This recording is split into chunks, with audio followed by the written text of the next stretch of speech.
She found that if she just forced herself to keep on swimming up and down her lane without stopping or swerving, the other users of the pool seemed by some collective telepathy to accept that space as hers and leave it to her. But that wouldn't work today. They seemed to be jumping in by the score. Another quarter of an hour and it would be unbearable. She locked into her stroke and drove herself on, her breath beating its practiced rhythm in time with the strokes, as even as the chime of a clock. In for a gulp of oxygen, her mouth twisted upward to snap its life from the air, then face down again in the long exhalation to a slow, steady count, bubbles teasing her lips like tiny fish. She loved this rhythm, she needed it. It kept her thoughts on track when they started to wander. Sometimes when things were going well and she was feeling secure in herself and had something pleasant to think about, she was happy to let them wander. But if she was tiring or feeling vulnerable or worrying about Grandpa again, she focused on that rhythm, and it settled her, sometimes even when she wasn't swimming. But she was always swimming. She needed to swim. To be deprived of swimming would be like a perverse kind of drowning. She loved the sensation of power and speed, the feeling of glistening in a bed of foam, even the strange isolation of mind in this watery cocoon. Distance swimming was as much about will as about technique, and she knew she was strong in both. All she needed now, to set that will alight, was a big swimming challenge. Something to test herself against, something she could one day be proud of.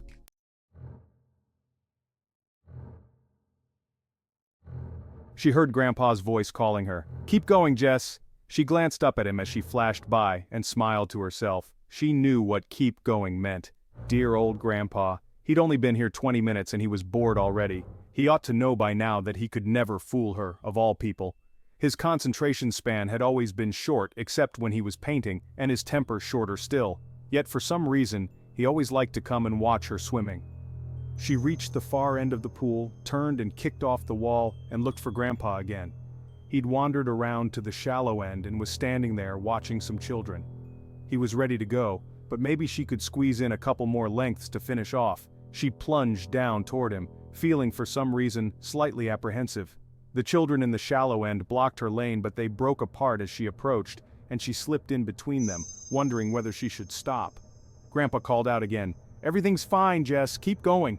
She kicked off the wall and headed back down the pool, suddenly desperately uneasy. Something was wrong, but she couldn't figure out what it was. His words rang in her head, "Everything's fine, everything's fine." And yet there was something in the very contrariness of Grandpa that told her he was trying to conceal something. He was such a stubborn, prickly old man, he would always say everything was fine, especially when it wasn't. She broke out of her stroke and stopped, treading water, and searched for Grandpa. There he was, still standing at the shallow end, watching the children. He looked all right, no different from before, just bored. Perhaps she was imagining all this. He saw her and raised a hand to wave. Then, to her horror, he clutched it over his heart and crashed into the pool.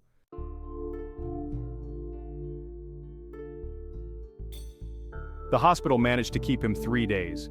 He was meant to have stayed much longer, but, being Grandpa, as soon as he'd decided he was feeling better, he phoned for a taxi and, to the consternation of doctors, nurses, and a protesting taxi driver, who was convinced his cab was about to turn into a hearse, discharged himself.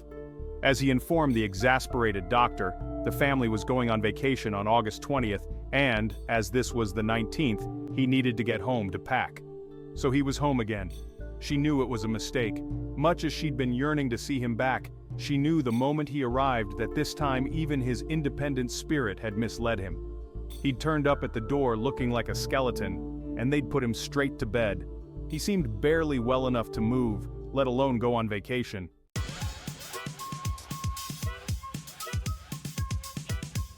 The next morning, at Grandpa's insistence, they started packing though, only after Dad had forced him to agree to let them call out Dr. Phelps. Jess liked Dr. Phelps, but went up to her room when she heard him at the door.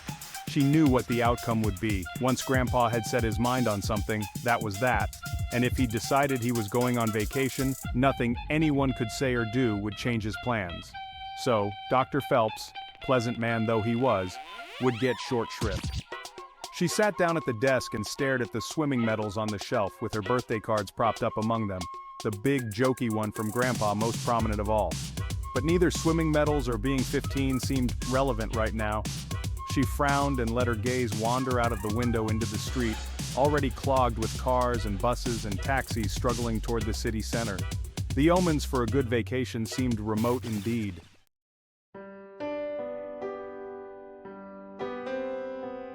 Sometime later, she heard a tap at the door. "Come in, Mom," she said, not looking around. "Do you recognize all our knocks?"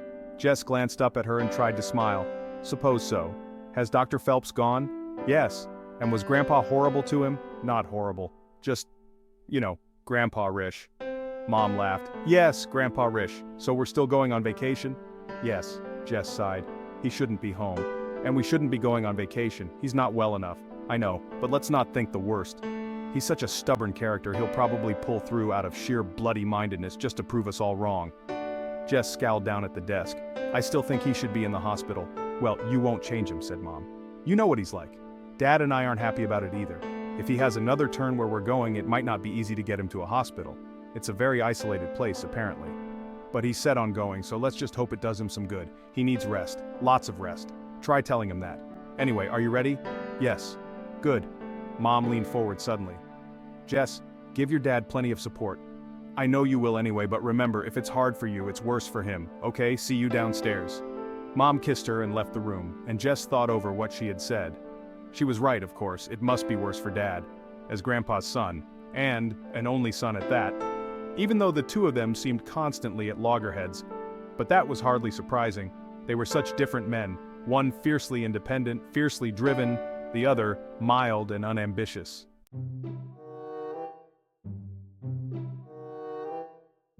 She glanced out of the window and saw Dad in the street, fitting the roof luggage box to the car, and smiled to herself. That was about the extent of Dad's ambition, do-it-yourself projects that never worked. He'd always liked making things. Working with his hands seemed to take some of the tension out of him after a day's teaching, though whenever he produced anything, the unfortunate object never quite looked as if it had come into the world with a willing heart.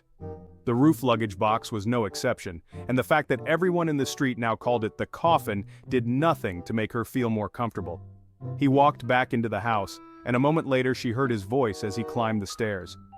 "Jess, you packed?" She picked up her suitcase, hurried forward, and opened the door of her room to find him standing there. "I'll take the case," he said. "It's okay." "No, here." He reached out to take it, then suddenly, as though on an impulse, put his arm around her instead and held her to him. She looked up at him, expecting him to speak, but he didn't. He just held her, his eyes staring over her head, then, just as suddenly, he let her go. "First day for ages you haven't been swimming," he said. "Didn't feel like it somehow." "I know." He took the suitcase and started down the stairs. She followed, trying to see the expression on his face but unable to catch it. "How long will it take us to get there?" she asked. "Hard to say, not having been there before. There'll probably be lots of tourists on the roads. That could slow us down. And it's a very remote place. Miles from anywhere and difficult to get to, judging from the map." He glanced at his watch. "Can't see us getting there before dark." He stopped at the bottom of the stairs and left the suitcase with the others. Mom appeared at the kitchen door.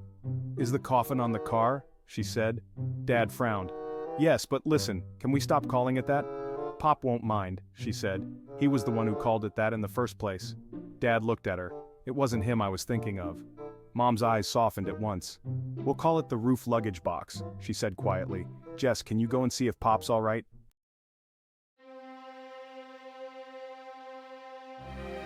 Grandpa was in the sitting room in his favorite chair, his head thrown to one side, and she thought at first he was sleeping.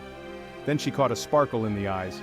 "How are you, Grandpa?" she said, still dodging the undertaker. "Is the coffin ready?" She chuckled. "Dad's just fixed it on the car. But how are you really?" "Fine." He glanced at her, then gave a wink. "Long as you're around." She looked away, trying not to show how much it hurt her to see him as frail as this. The grandpa she'd always known had been a man of vigor, energy, passion, despite his age. It seemed somehow unjust to see him any other way. She tried to take her mind away from the thoughts she feared most. "Do you think you'll remember the place?" she said. "Course I will. I was born there. But you were only 15 when you left, that's right. Same age as you, and you've never been back since, so it'll be different." He sniffed. "I'll remember it. You wouldn't forget this place, would you?" She looked down. What was it about Grandpa that was so reassuring yet so unsettling? He seemed utterly unconcerned about his condition. He had always been fearless, or at least appeared so, Yet somewhere within himself he must have pondered the dark possible outcome of all this, the thing that preyed on her mind and no doubt on Mom's and Dad's minds too, the thing no one mentioned. She saw her father at the door. "All right, Dad?" he said. "Jess looking after you?" She wished he wouldn't keep raising his voice every time he spoke to Grandpa.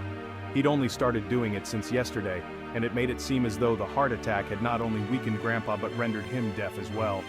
Sooner or later there was bound to be a caustic response. But Grandpa merely raised an eyebrow this time. "Jess is looking after me fine. Well, let's get you in the car then." He let them help him to his feet, then quickly waved them aside and reached for his stick. Jess stood back and watched his painful progress out of the sitting room, Dad hovering anxiously close by in case he fell. Mom was waiting in the hall. "All right, Pop?" Yes, for God's sake. How can I be anything else with you bunch fussing over me all the time?" Mom chuckled and stood aside to let them pass. Then she caught Jess by the arm. "Come with me," she said.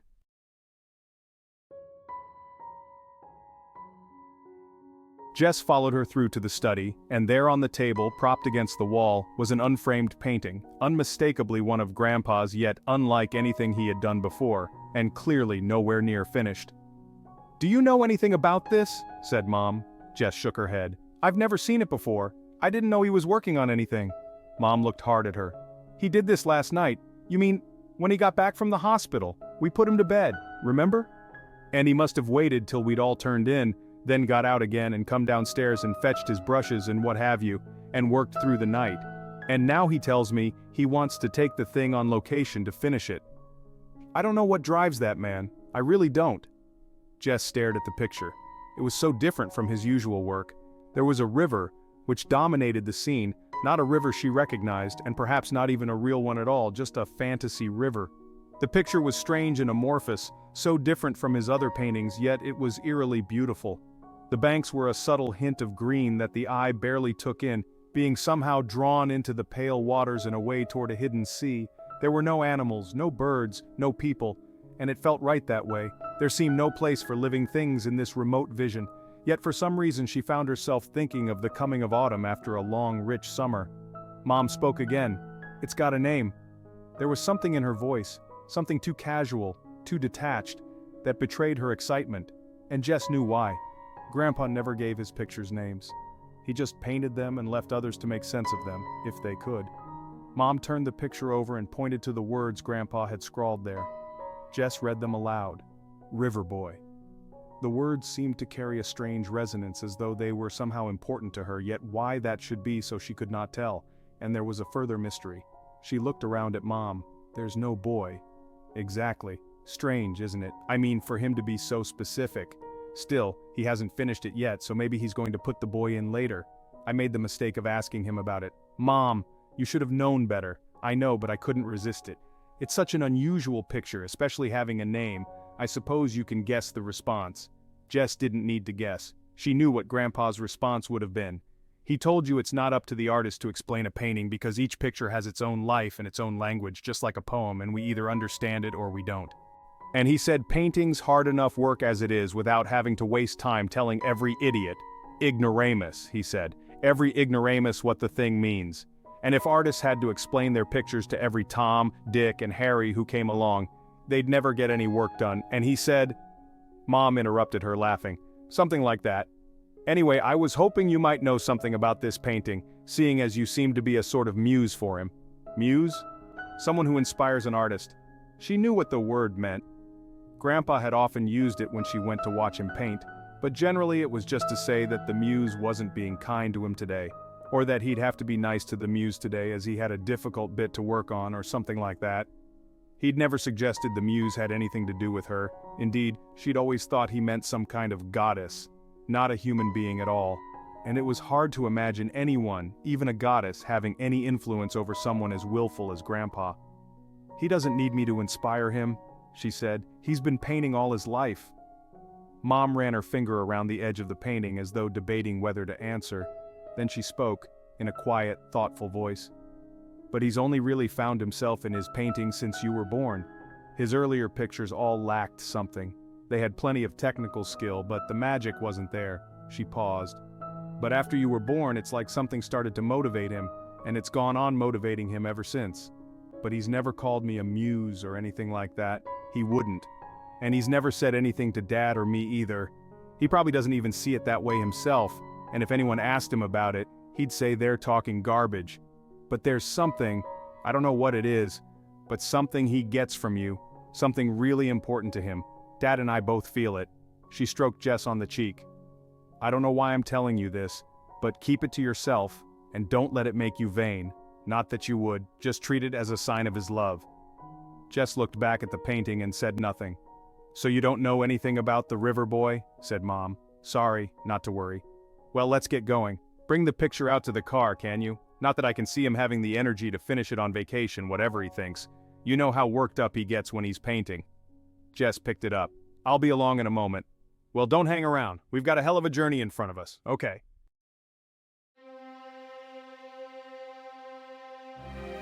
She waited until Mom had gone, then stared down at the picture again, and the words slid into her mind once more.